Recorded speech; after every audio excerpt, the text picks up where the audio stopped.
Hello everyone, welcome back to our channel English माध्यम के platform पे मैं हूँ आपकी एजुकेटर प्रियंका ठाकुर और हम सॉल्व कर रहे हैं एडिटोरियल बेस्ड प्रैक्टिस एक्सरसाइज।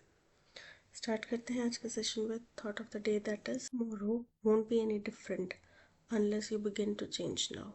यानी कि अगर आप आज बदलाव की कोशिश नहीं करेंगे तो आपका आने वाला कल कुछ भी अलग नहीं होगा आज से। ठीक है, जैसा आज है, जो भी चीज़ें आपको आज परेशान कर रही हैं वैसा ही कल होगा। ठीक है, तो यानी कि हर एक चीज़ की शुरुआत, अगर आप फ्यूचर अपना डिफरेंट देखना चाहते हैं तो उसकी शुरुआत आपके आज से ही होगी। ओके, चलिए स्टार्ट करते हैं reading comprehension and practice exercise for SSC GL 2024। While generally undesirable, centralization promised to be a boon vis-a-vis public access to research through India's One Nation One Subscription Plan। अब हुआ क्या है, अगर आपको पता हो, जब PhD वगैरह करते हैं या MTech वगैरह करते हैं तो उसमें आपको कुछ थीसिस वगैरह सबमिट करानी पड़ती है, राइट। तो उस थीसिस में क्या होता है, आपको कुछ रिसर्च करनी पड़ती है ना। तो अब ऐसा होता है कि किसी ने पहले ही उस फील्ड में रिसर्च की होगी, तो आपको अपने पीयर्स ने, जहाँ तक आपके जो इस फील्ड के जो टॉप नॉच होंगे जिन्होंने पहले इस टॉपिक के ऊपर रिसर्च करी है, तो आपको उसके आगे करनी होगी रिसर्च। जो भी रिसर्च करनी होगी उन्होंने जहाँ पे छोड़ी है, जो उनकी फाइंडिंग्स है, उससे आगे आपको कुछ करना पड़ेगा।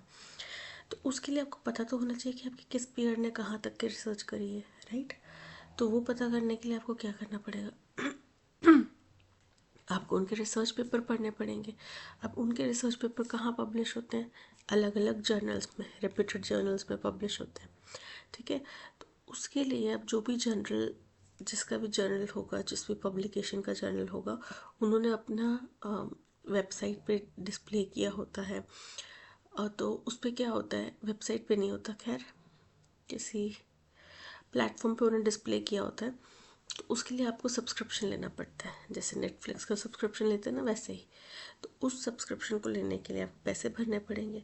अब मान लो आपने किसी टॉपिक में रिसर्च करनी है, उसके ऊपर 10 लोगों ने अपनी रिसर्च डाल रखी है अलग अलग पब्लिकेशंस में। आप हर एक पब्लिकेशन का सब्सक्रिप्शन थोड़ी लेते फिरोगे, ठीक है, ऐसे तो आपके सारे पैसे उसी में चले जाएंगे। तो हमारी सरकार ने क्या किया, हमारी सरकार ने बोला कि वन नेशन वन सब्सक्रिप्शन। आपके जितने भी उन्होंने क्या करना है, उन्हें पब्लिकेशन से जाके टाई अप करना है। मान लो 30 पब्लिकेशंस हैं, उसके साथ उन्हें जाके टाई अप कर लिया। तो उस 30 पब्लिकेशंस का आपका एक ही सब्सक्रिप्शन होगा जो तीसों के तीसों में काम करेगा। ठीक है, और वो आपको, जैसे कि आपके स्कूल में लाइब्रेरी कार्ड मिल जाता है, उस एक लाइब्रेरी कार्ड के ऊपर आप रिटर्न करके कितनी भी बुक्स इशू करवा सकते हैं, राइट। तो यहाँ पे आपको रिटर्न तो नहीं करना पड़ेगा, खैर, क्योंकि ऑनलाइन डेटा होता है सारा। तो पर आप ये है कि आप उसी एक ही कार्ड के ऊपर आप बहुत सारे पब्लिक रिसर्च पेपर्स इशू करवा सकते हैं या फिर ले सकते हैं। ठीक है, तो बोल रहे हैं कि यूजुअली ये अनडिज़ायरेबल है, यानी कि अनवांटेड है, इसकी कोई ज़रूरत नहीं है। लेकिन सेंट्रलाइजेशन जो किया गया, केंद्रीकरण किया गया, उससे ये एक बून की तरह, जिसकी अगर हम तुलना करें, किसका बून, जो हमें रिसर्च पेपर्स का एक्सेस मिलेगा one nation one subscription plan के ज़रिए, उसको एक बून की तरह माना गया है। बून मतलब क्या होता है, वरदान की तरह, ब्लेसिंग की तरह। One Nation One Subscription was first proposed in the country's fifth draft National Science Technology and Innovation Policy 2020। अब इसका पहली दफ़ा जिक्र कब हुआ था, पहली दफ़ा इसको प्रेजेंट किया गया था, प्रपोज किया गया था, जब हमारे देश का 5वां national science technology innovation policy का ड्राफ्ट बना था 2020 का, तब। In response to the hefty fees research journals charge, किसके लिए, किसके जवाब के तौर पे, किसके एवज में, क्योंकि हेफ्टी मतलब भारी भरकम, बहुत बड़ी फीस जो रिसर्च जर्नल्स चार्ज करते थे, उसके लिए ये किया गया था। And still do for scholars and the people at large to access the papers they published. और अभी भी करते हैं, स्टिल डू मतलब अभी भी करते हैं उन स्कॉलर्स या लोगों के लिए जो पेपर्स को एक्सेस करना चाहते हैं, उनको हासिल करना चाहते हैं, उनको पब्लिश करना चाहते हैं, जो कि इन पब्लिकेशंस द्वारा या इन जर्नल्स द्वारा पब्लिश किए गए हों। In this revenue model, journal accept and publish papers submitted by scholars and charge those who want to read them a fee। हो रहे हैं। अब इसमें क्या होगा, ये जो अब रेवेन्यू क्या होता है, कुछ आमदनी का, ठीक है, पैसे कमाने का जो ये मॉडल जनरेट किया है, इसमें जर्नल्स जो हैं एक्सेप्ट करेंगे यानी कि मानेंगे पब्लिश पेपर्स, उन पब्लिश पेपर्स को जो सबमिट किए गए हैं स्कॉलर्स द्वारा, और उनको चार्ज वो उन लोगों से चार्ज लेंगे जो उनको पढ़ना चाहते हैं, ठीक है, उनसे फीस लेंगे। Research institutes also subscribe to these journals, अब कई रिसर्च इंस्टीट्यूट्स हैं वो भी इन जर्नल्स को सब्सक्राइब करते हैं। So scholars can avail all the papers through their libraries, तो अब स्कॉलर्स क्या कर सकते हैं, सारे पेपर्स जो है अपनी लाइब्रेरी में जाके एक्सेस कर सकते हैं। अब लाइब्रेरी कोई फिजिकल लाइब्रेरी का यहाँ पे जिक्र नहीं किया गया है, पर जो एक वेबसाइट बनेगी उसके ऊपर जितने भी पेपर्स होंगे या उनके लिंक होंगे तो वहाँ पे जाके वो उसको एक्सेस कर पाएंगे।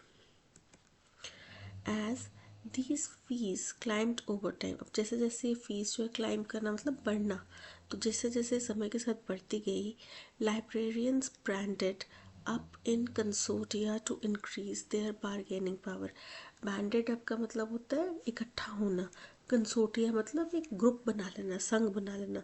अब जैसे कि लेबर ऑर्गेनाइजेशन होती है या कोई अलग ऑर्गेनाइजेशंस होती हैं, अलग अलग ट्रांसपोर्ट ऑर्गेनाइजेशन होती है ना, तो वैसे ही लाइब्रेरियंस ने भी इकट्ठा होकर अपनी एक ग्रुप बना लिया to increase their bargaining power at negotiations, ताकि जब वो इन पब्लिकेशंस के साथ में बार्गेन करें, नेगोशिएशन करें, तो उस टाइम पे अपनी बार्गेनिंग पावर बढ़ा लें। क्योंकि एक बंदा जाके बोलेगा कि नहीं आप प्राइस कम कर दो तो उसकी इतनी वैल्यू नहीं रहेगी, लेकिन वहीं एक ग्रुप ऑफ पीपल या एक कोई ऑर्गेनाइजेशन जाके बोलेगी कि देखो हम आपको ईयरली इतने बच्चे ला कर देंगे या फिर हमारे पास इतने बच्चे आते हैं तो आप इतना अपना रेट कम कर दो, तो फिर उसके जो है पावर होती है उनके पास में, मतलब एक अपर हैंड हो जाता है, ठीक है। Owners which the union cabinet approved on November 25, अब ये जो वन नेशन वन सब्सक्रिप्शन है जिसको कि केंद्रीय मंत्रालय ने 25 नवंबर को स्वीकृति दे दी, अप्रूवल दे दिया, replaces these consortia with the national government. अब ये जो कंसोर्टिया जो संघ बने थे, ग्रुप्स बने थे, इनको रिप्लेस करके केंद्र सरकार के शासन के अंदर ले आएगा। And obliges journals to provide a single fee to access them, और इसने बाध्य कर दिया सभी पब्लिकेशंस को, जर्नल्स को, कि आप एक ही फीस चार्ज करेंगे बच्चों को एक्सेस देने के लिए, स्टूडेंट्स को, रिसर्चर्स को एक्सेस देने के लिए आप एक ही फीस चार्ज करेंगे। The upshot is expensive journals will now become available at underfunded government institutions as well। upshot मतलब फ़ायदा, इसका परिणाम, इसका result.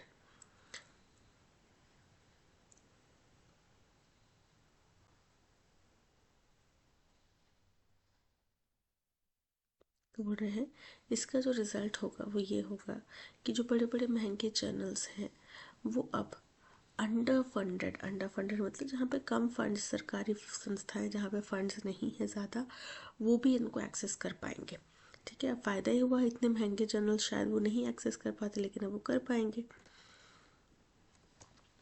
However, owners will be limited to publicly funded institutes, लेकिन ये जो है ओनर्स का जो प्रावधान है, जो पूरा प्रक्रिया है, पूरा प्रोसेस है, ये प्लान है, ये केवल पब्लिकली फंडेड यानी कि सरकारी संस्थाओं तक ही सीमित रहेगा, सरकारी इंस्टीट्यूट्स तक ही सीमित रहेगा। And it allows the stranglehold of commercial publishers on scholarly publishing to continue, और इससे क्या होगा, स्ट्रैंगल होल्ड मतलब कि दबदबा होना, किस चीज़ का, कमर्शियल पब्लिशर यानी कि वो लोग जो पैसे कमाने के लिए इनको छापते हैं जर्नल्स को, उनका दबदबा रहेगा scholarly publishing in to continue, जो ये स्कॉलर्स अपने रिसर्च पब्लिश करते हैं उसमें इनका दबदबा फिर भी बरकरार रहेगा, यानी कि उसमें कोई कमी नहीं आने वाली। Many journals subsist on publicly funded research while also charging people money to access it। अब कई सारे जर्नल्स जो हैं वो पब्लिकली फंडेड रिसर्च के ऊपर निर्भर करते हैं, ठीक है, पर फिर भी वो क्या करते हैं, जब लोग उनको एक्सेस करना चाहें तो वो उनसे पैसे चार्ज करते हैं। ओनर्स में reduce these sums, but the government's willingness to allocate 6,000 crore for 3 calendar years for 30 major publishers must be seen against the backdrop of the gross expenditure. बोल रहे हैं कि इसकी वजह से थोड़ा जो ये खर्च है जो पूरा इसके ऊपर व्यय किया जाता है वो थोड़ा कम हो जाएगा, लेकिन सरकार उसको ओवरकम करने के लिए, अब क्योंकि जाहिर सी बात है अगर प्राइवेट पब्लिकेशंस हैं, ठीक है, कमर्शियल पब्लिकेशंस है, तो वो तो सरकार के ऊपर बोलेंगे ना कि आप हमें ऐसे कंपेल नहीं कर सकते, हम कहाँ से प्रॉफिट कमाएंगे। तो सरकार ने बोला कि हम 3 साल के लिए, 3 कैलेंडर ईयर्स के लिए हम 6,000 करोड़ आपको एलोकेट करेंगे। और किनको देना है? 3 बड़ी पब्लिकेशंस को देना है। इसको कैसे देखने के लिए बोल रहा है? Seen against the backdrop of, मतलब कि कंसिडर करना उसको, या फिर किसी चीज़ के कंटेक्स्ट में देखना। इस चीज़ के कंटेक्स्ट में gross expenditure on research and development as a fraction of GDP having become stagnant. बोल रहे हैं कि जो पूरा एक्सपेंडिचर रिसर्च और डेवलपमेंट पे होता है वो हमारी जीडीपी का बहुत ही छोटा हिस्सा होता है, जो कि बिल्कुल स्टैग्नेट हो चुका है, स्थिर हो चुका है। ठीक है, ये वो कह रहे हैं। The government could have promoted the adoption of green and or diamond open access models that guarantee public access by default or have supported। बोल रहे सरकार क्या कर सकती है कि वो ये कर सकती थी कि वो प्रमोट करती यानी कि प्रोत्साहन देती ग्रीन या फिर डायमंड ओपन एक्सेस मॉडल्स को। ठीक है, इनको वो प्रोत्साहन देती एंड दैट गारंटी, जो कि इस चीज़ की गारंटी देते कि पब्लिक एक्सेस बाय डिफ़ॉल्ट और have supported as a matter of policy home grown journals sensitive to Indian scholars. बोल रहे हैं कि वो प्रोत्साहन देते, किस चीज़ को बढ़ावा देते, किस चीज़ को, जो हमारे घरेलू जर्नल्स हैं उनको, जो कि इंडियन स्कॉलर्स के लिए काफ़ी महत्वपूर्ण है, सेंसिटिव है। circumstances while enhancing the discoverability of their research, और उस तरीके के परिवेश बनाती जिससे कि वो जो ये इंडियन स्कॉलर्स के जो पेपर हैं वो उनकी रिसर्च के लिए काम आ सकते, उनको वो डिस्कवर कर सकते, खोज सकते। The decision to instead channel a large sum of money to publishers abroad does not factor in India's potential। बोल रहे हैं ये जो फैसला है कि हम बहुत बड़ा अमाउंट जो है, पैसा जो है, वो उन पब्लिशर्स को देंगे जो बाहर के देशों के हैं, ये नॉट फैक्टर इन, मतलब कि फैक्टर इन मतलब कि शामिल होना, तो नहीं शामिल होता। क्या नहीं शामिल होता? इंडिया की क्षमता को नहीं शामिल करता to influence research access modalities in the developing world, कि रिसर्च का एक्सेस जो है, मोडालिटी मतलब तरीका, प्रोसेस, रिसर्च एक्सेस का जो प्रोसेस है वो डेवलपिंग कंट्रीज़ में भी उसकी संभावना है, इस चीज़ को शामिल नहीं करता। क्योंकि हमारा पैसा बाहर के देशों में चला जाएगा तो फिर वही बात आ जाएगी कि हम तो बाहर के देशों के रिसर्च के ऊपर ही डिपेंड करेंगे, हमारे देश में तो पैसा रहेगा ही नहीं, राइट। और हमारे देश के जो पब्लिशर्स हैं उनको पैसा नहीं मिलेगा, फिर वो मतलब अच्छी रिसर्च पब्लिश नहीं करेंगे क्योंकि उनको भी पैसा कमाना है। ये पूरा एक साइकिल चलता रहेगा, सर्कल में चलता रहेगा। The lack of transparency is also perturbing, including our whether the list of journals will be monitored to cull titles। बोल रहे हैं कि अब इसमें पारदर्शिता की भी कमी है, और ये क्या करता है? डिस्टर्बिंग है, परटर्बिंग मतलब चिंताजनक है। इंक्लूडिंग जिसमें क्या शामिल है? Over whether the list of journals, कि क्या जो लिस्ट है जर्नल्स की विल बी मॉनिटर्ड, उसको जांच पड़ताल की जाएगी, उसकी निगरानी रखी जाएगी। टू कल मतलब हटाना, टाइटल्स हटाना मतलब कि किसी एक पर्टिकुलर कि ये भाई ये बड़ी कोई पार्टी है या ये बड़ा कोई नेम है, हम इनको ही जो है पैसा देंगे, इनको इंक्लूड करेंगे। दैट हैव बिकम इररेलेवेंट और प्रेडेटरी, जो इररेलेवेंट हो चुके हैं यानी कि गैर वैलिड हो चुके हैं, और प्रेडेटरी मतलब कि लाभ उठाने वाले बन चुके हैं, क्या उनको हम शामिल करेंगे? उनके ऊपर निगरानी रखी जाएगी कि ऐसे लोग ना शामिल हो।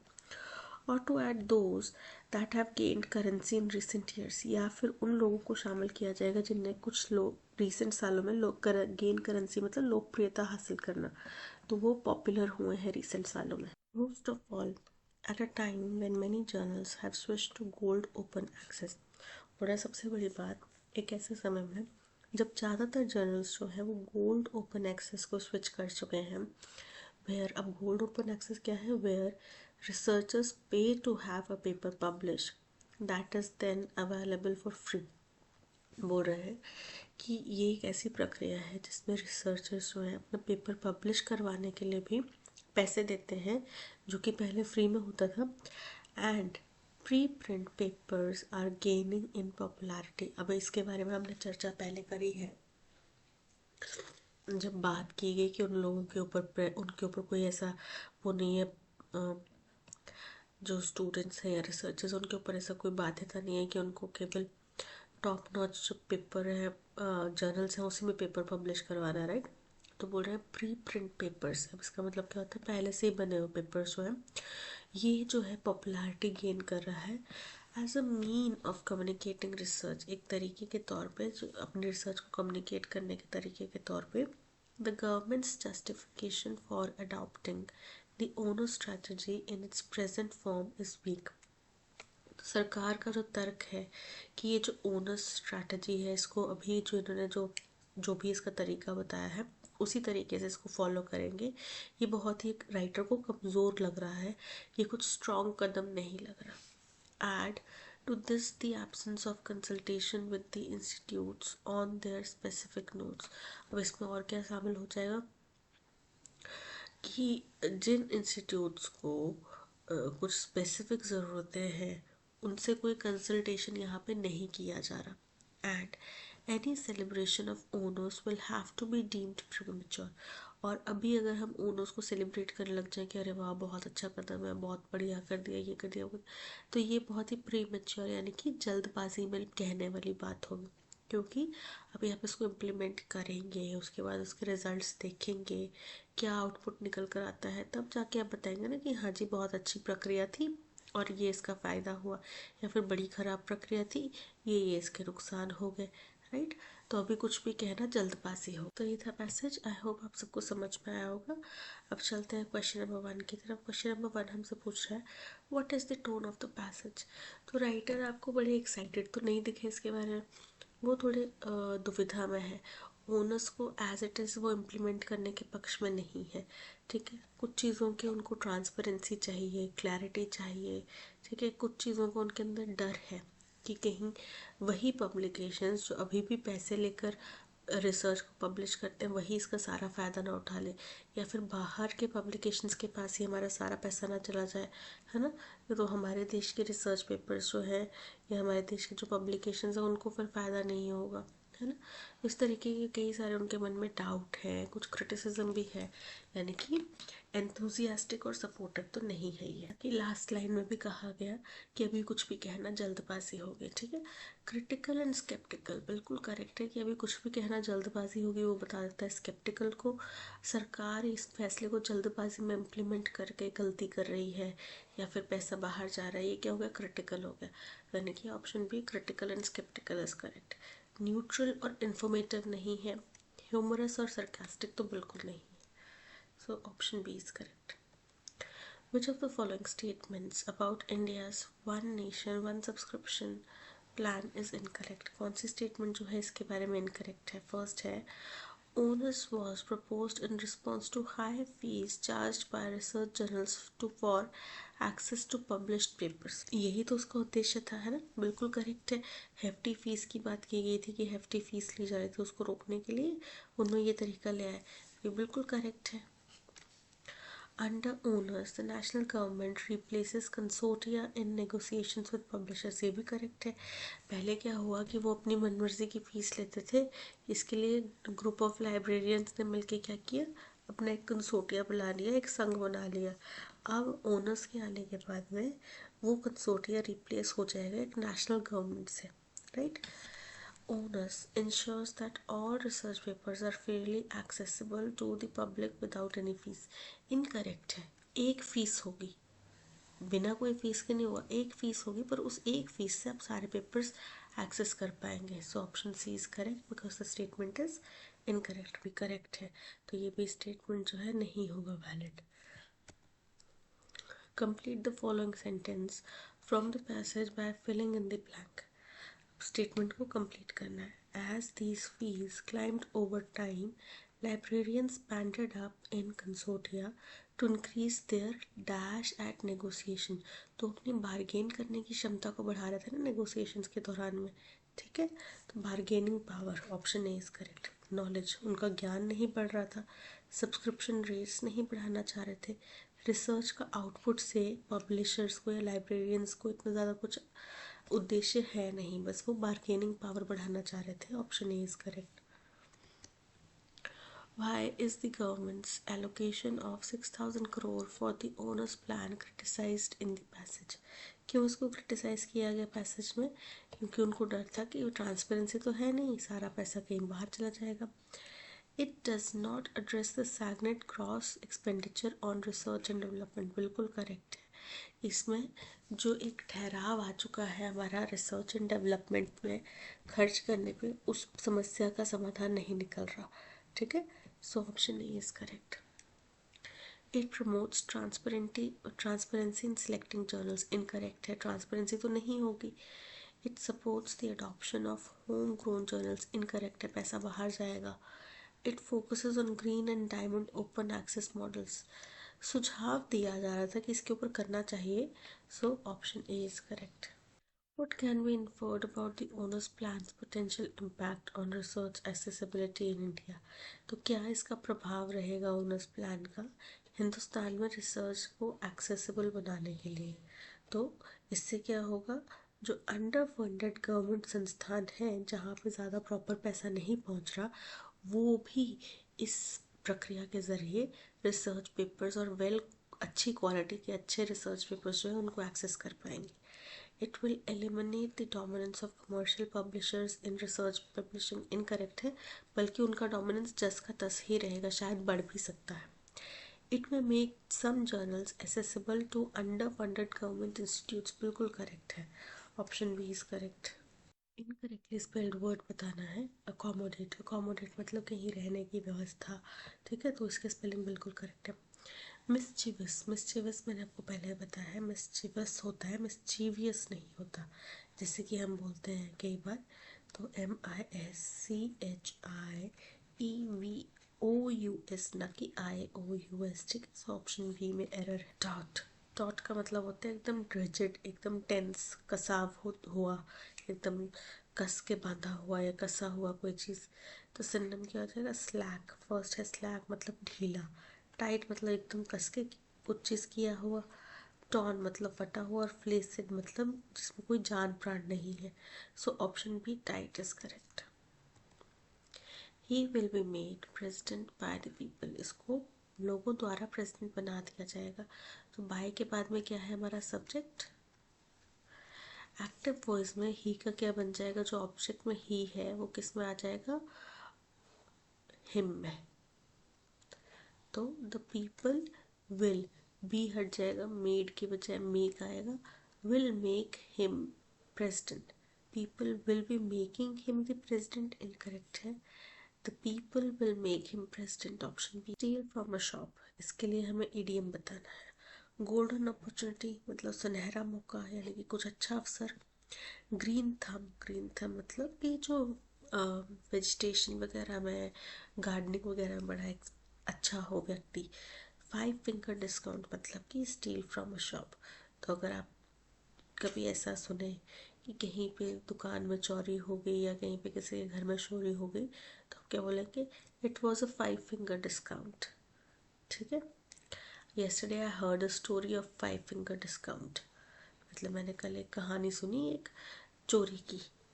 ब्लैक शीप, ब्लैक शीप का मतलब होता है जो एक बोलते हैं ना कि ये तुम हमारे ख़ानदान पे धब्बा हो, वो धब्बा क्या है, ब्लैक शीप है. तुम हमारे ख़ानदान की ब्लैक शीप हो, you are the black sheep of our family या ऑफ आवर हेरिटेज. तो तुम हमारे ख़ानदान पे धब्बा हो. So option C is correct. I are dancing with my husband at my sister's wedding. अगर पास्ट की बात होती तो आई वॉज हो जाता. ठीक है. प्रेजेंट की बात है तो आई एम हो जाएगा. ठीक है, तो क्या हो जाएगा, आई एम डांसिंग या I was dancing. So I am dancing R के पीछे एम आ जाएगा। With my husband at my sister's wedding. Tea at this cafe is best than at the Costa cafe in our office. आपको पता है जब compare करते हैं दोनों चीज़ों के बीच में तो कंपैरेटिव डिग्री आती है।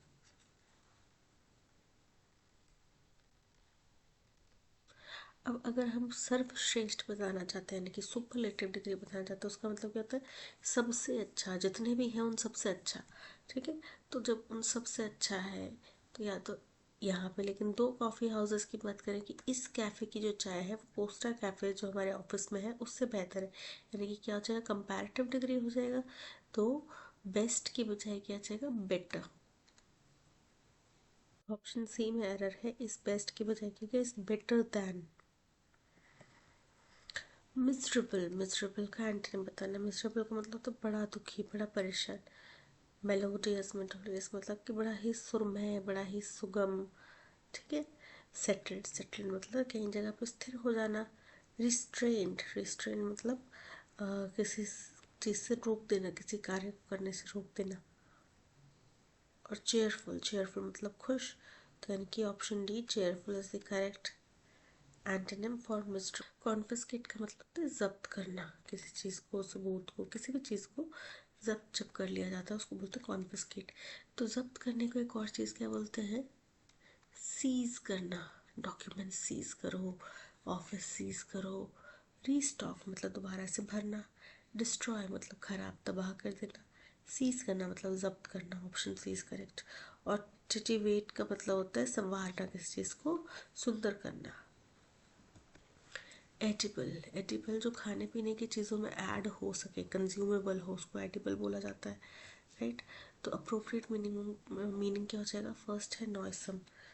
नॉयसम का मतलब होता है जिसमें बदबू आ रही हो, अनप्लेजेंट हो। मॉर्टल जो मर सकता हो।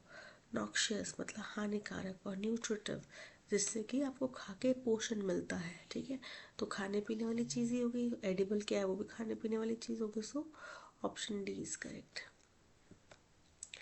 There are many factories in the operative area of the city. जिस जगह पे फैक्ट्रीज वगैरह लगी होती है उसको क्या बोलते हैं? Industrial area. ठीक है। सर्विसेबल एरिया इनकरेक्ट है। इंडस्ट्रियस, इंडस्ट्रियस का मतलब होता है मेहनती।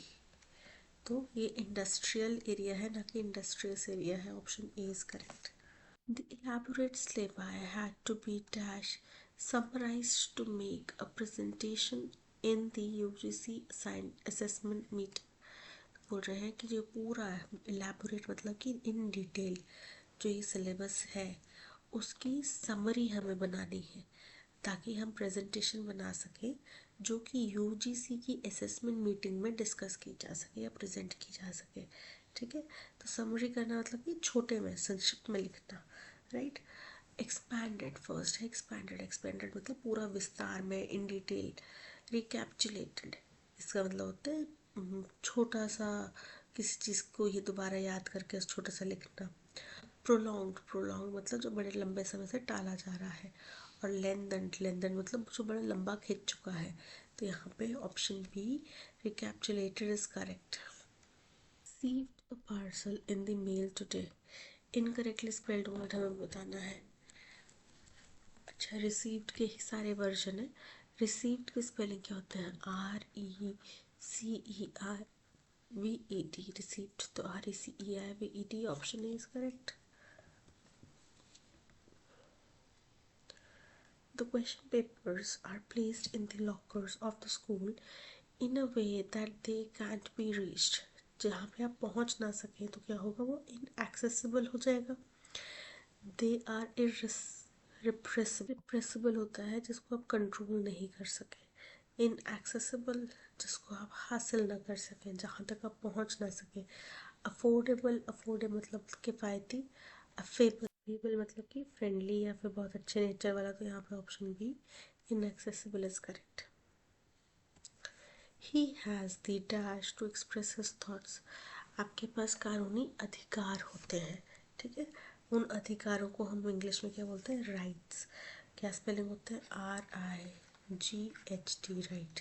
Option A correct. राइड, मतलब जिसके ऊपर आप बैठ के सवारी करके जाएंगे।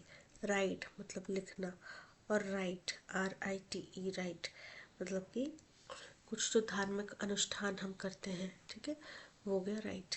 यहाँ पे ऑप्शन ए वाला right is correct. An order of law requiring people to remain indoors, जब आपको बाहर निकलना मना कर दिया जाता है तो उसको क्या बोलते हैं? कर्फ्यू लगना। क्या बोलते हैं? कर्फ्यू। रेस्ट्रिक्शन, रेस्ट्रिक्शन मतलब प्रतिबंध। लिमिट मतलब कुछ सीमाएं। और चेक इन मतलब कि किसी जगह पे लॉग इन करना, किसी जगह पे पंजीकरण करना। तो यहाँ पे option B curfew is correct. Tea prices in the domestic, चाय की जो कीमतें हैं डोमेस्टिक मार्केट होगा, डोमेस्टिक मार्केट की बात हो सकती है। Continue to rule high in the current year, अभी भी काफ़ी हाई बनी हुई है इस साल में। Despite the expectation of a higher production, बावजूद इसके कि उम्मीद की गई थी कि काफ़ी हाई प्रोडक्शन होगा as compared to the previous year, पिछले साल के मुकाबले में। ड्यूरिंग द पास्ट 3 मंथ्स, पिछले 3 महीनों में tea prices have been dash, चाय की जो कीमतें हैं वो क्या रही हैं? With the prices of other companies, चाय की जो कीमतें हैं वो dash with the prices of other companies, दूसरी कंपनीज के प्राइसेस के साथ में क्लैश कर रही हैं, उनके बराबर है, ऐसा कुछ होगा।